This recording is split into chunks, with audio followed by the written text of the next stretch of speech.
السلام علیکم ناظرین کرام، نئی ویڈیو میں آپ کو خوش آمدید کہتے ہیں۔ پاکستان میں سیاست اس وقت انتقام لینے کا ذریعہ بن چکی ہے۔ عدلیہ، بیوروکریسی، طاقتور حلقے اور دیگر ادارے، سوشل میڈیا ایک شخص کو گرانے میں اس قدر اندھے ہو چکے ہیں کہ وہ یہ سوچ نہیں پا رہے کہ اس کا کتنا نقصان پاکستان اور عوام پاکستان کو ہو رہا ہے۔ اپنی انا کی تسکین میں ہر روز ایک نئی پستی کو چھوا جا رہا ہے۔ جہاں ایک جانب اخلاقی اقدار کا جنازہ ہمیں دکھائی دیتا ہے، جس طرح کی معیار سے گری ہوئی گھٹیا گفتگو عمران خان کے خلاف کی جا رہی ہے، اس پر صرف اللہ سے پناہ ہی مانگی جا سکتی ہے۔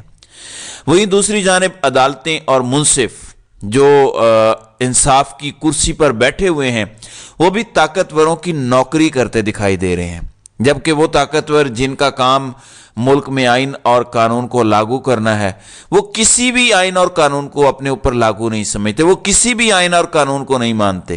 پچھلے 2 سال میں ہم نے یہ مناظر بارہا پاکستان میں دیکھے ہیں۔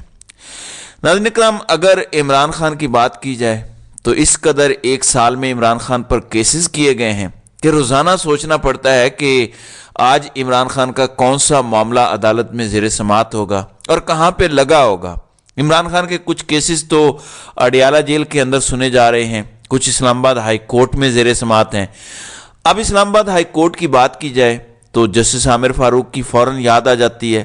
مجھے لگتا ہے کہ آئندہ آنے والے وقت میں، تاریخ میں، ان جج صاحب کو پاکستان کی تاریخ میں انصاف کے قاتل کے طور پر یاد رکھا جائے گا۔ ان کے تمام فیصلے اگر یکجا دیکھے جائیں تو یوں محسوس ہوتا ہے جیسے یہ عمران خان کے خلاف ذاتی بغض، اناد اور نفرت سے بھرے بیٹھے ہیں۔ میں ایک سوال آپ کے سامنے رکھتا ہوں جس کا جواب آپ میرے سے بہتر دے سکتے ہیں۔ اگر اسلام آباد ہائی کورٹ کے سامنے رائٹ ناؤ نواز شریف کا کیس ہو تو کیا فیصلہ ہوگا؟ عمران خان کا کیس ہو تو کیا فیصلہ ہوگا؟ اس کا جواب آپ نے ضرور کامنٹس کے اندر دینا ہے۔ اگر ان دونوں شخصیات کو اسلام آباد ہائی کورٹ کے سامنے کھڑا کر دیا جائے تو اسلام آباد ہائی کورٹ کا کیا فیصلہ ہوگا، کس کے حق میں ہوگا اور کس کے خلاف ہوگا؟ اب ہوا کیا ہے؟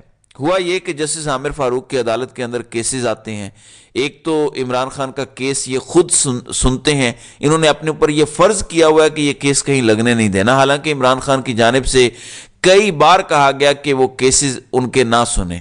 پھر ایک چھوٹا سا معاملہ ہوتا ہے مگر یہ جج صاحب اس پر فیصلہ محفوظ کر کے انڈے دینے بیٹھ جاتے ہیں۔ اب جس طرح توشہ خانہ کا فیصلہ انہوں نے معطل کرنا تھا، 1 منٹ کا کام نہیں تھا، ایون میرٹس پر بات ہوتی رہی، پھر فیصلہ ہو جاتا ہے، فیصلہ محفوظ کر لیا جاتا ہے، بھول جاتے ہیں جج صاحب۔ اب عمران خان نے توشہ خانہ کے حوالے سے جو الیکشن کمیشن کا فیصلہ تھا اس میں اپیل دائر کی تھی اور اپیل پھر واپس لینے کی درخواست کر دی، کیونکہ یہ درخواست اسلام آباد ہائی کورٹ اور لاہور ہائی کورٹ دونوں جگہوں پر دائر کی گئی۔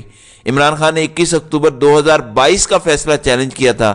عمران خان چاہتے تھے کہ ان کا فیصلہ، ان کا کیس اسلام آباد ہائی کورٹ کی بجائے لاہور ہائی کورٹ میں سنا جائے، تو جسٹس عامر فاروق نے 13 ستمبر کو یہ فیصلہ محفوظ کیا تھا اور فیصلہ یہ سنانا تھا کہ کیا عمران خان کا کیس اسلام آباد ہائی کورٹ میں چلے گا یا لاہور ہائی کورٹ میں چلے گا۔ اب یہ پچھلے سال کا فیصلہ ہے، اس پر عمران خان نے 18 جنوری کو اپیل واپس لینے کی درخواست دائر کی تھی۔ 18 جنوری کے بعد 13 ستمبر، یعنی جنوری سال کا پہلا مہینہ ہے اور ستمبر سال کا 9واں مہینہ ہے، تو 9 مہینے پہلے لگے اس پر فیصلہ کرنے میں۔ اس کے بعد ستمبر میں یہ فیصلہ محفوظ ہوا۔ اب 3 مہینے کے بعد آج جسٹس عامر فاروق کی عدالت نے یہ فیصلہ سنا دیا ہے۔ اب اس جسٹس عامر فاروق کا اگر ماضی کا ریکارڈ دیکھا جائے تو ان کی عدالت سے عمران خان کے لیے کیا ہو سکتا ہے؟ کیا عمران خان کے حق میں فیصلہ آئے گا یا عمران خان کے خلاف فیصلہ آئے گا؟ موجودہ حالات میں تو سوال ہی پیدا نہیں ہوتا کہ کوئی بھی فیصلہ عمران خان کے حق میں آ جائے۔ اب عمران خان کی درخواست کو خارج کر دیا گیا ہے، مسترد کر دیا ہے۔ جسٹس عامر فاروق کا کہنا ہے کہ نہیں، آپ نے جو اپیل دائر کر دی ہے وہ اسی عدالت میں سنی جائے گی، ہم ہی آپ کے کیس کا فیصلہ کریں گے، نہ کہ آپ اس کیس کو لاہور ہائی کورٹ میں لے جائیں اور وہاں سے فیصلہ کروائیں۔ ہم کس لیے ہیں؟ ہم آپ کو انصاف دیں گے، ہم آپ کے معاملے کو ریزالو کریں گے۔ تو یہ آج انہوں نے فیصلہ دیا ہے اور وہ کس طرح کا انصاف کریں گے، وہ انصاف ہمیں پچھلے 2 سالوں میں نظر آ رہا ہے۔ دوسری جانب الیکشن کمیشن آف پاکستان نے توہین الیکشن کمیشن اور چیف الیکشن کمشنر کیس کا فیصلہ سنایا ہے۔ الیکشن کمیشن کی جانب سے سنائے گئے پہلے سے محفوظ فیصلے میں کہا گیا کہ عمران خان اور سابق وفاقی وزیر فواد چودھری کا ٹرائل اڈیالہ جیل میں ہوگا۔ الیکشن کمیشن کی جانب سے اسد کیسر کے خلاف توہین الیکشن کمیشن کا فیصلہ تاحال نہیں سنایا گیا۔ الیکشن کمیشن کے مطابق توہین الیکشن کمیشن کیس کی سماعت 13 دسمبر کو اڈیالہ جیل میں ہوگی۔ وزارت داخلہ کو 2 روز میں انتظامی رپورٹ تیار کر کے الیکشن کمیشن میں پیش کرنے کا حکم دیا گیا ہے۔ یہ سبھی کو پتا تھا کہ الیکشن کمیشن اسلام آباد کا ڈی سی اور آئی جی چینج نہیں کروا سکتا، تو وہ عمران خان کو جیل سے کیا باہر نکلوائے گا۔ اب اسی بہانے ایک طویل عرصے کے بعد فواد چودھری کی عمران خان سے ملاقات بھی ہو جائے گی۔ اب دیکھتے ہیں کہ عمران خان ملاقات کرتے ہیں یا نہیں کرتے، یا جس طرح اسد عمر کے ساتھ کیا، سلام لیا، بس ٹھیک ہے، اور اس کے بعد سائڈ پہ بیٹھ گئے، ایسا بھی ہو سکتا ہے۔ دوسری جانب القادر ٹرسٹ والا کیس بھی جج محمد بشیر کی عدالت میں ہے۔ بشرا بی بی کی ضمانت آج کے دن تک کی ہے۔ پچھلی سماعت پر وکیل لطیف کھوسا پیش نہیں ہوئے تھے، جس وجہ سے سماعت آگے نہیں بڑھ سکی تھی۔ اب دیکھنا یہ ہے کہ اس سماعت کے حوالے سے کیا مزید ہوتا ہے۔ دوسری جانب موجودہ صورتحال میں ایک فیصلہ جو انوار الحق کاکڑ سرکار نے کیا ہے وہ بہت امپورٹنٹ ہے۔ ایک تو آپ جانتے ہیں یہ پیسے نہیں دے رہے تھے، الیکشن کمیشن نے نوٹس لیا تو 17 ارب روپیہ ان کو جاری کر دیا گیا ہے۔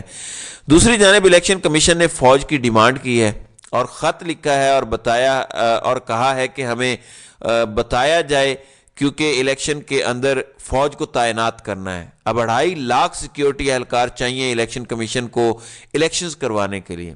کل فضل الرحمان نے یہ بیان جاری کیا کہ 2 صوبے بد امنی کی لپیٹ میں ہیں، رات کو مسلح افراد سڑکوں پر ہوتے ہیں۔ یہ وہی بات کہہ سکتے ہیں، ہماری تو جرت اور مجال نہیں ہے۔ اب وہ کہتے ہیں کہ ایسے میں الیکشنز کیا ہوں گے؟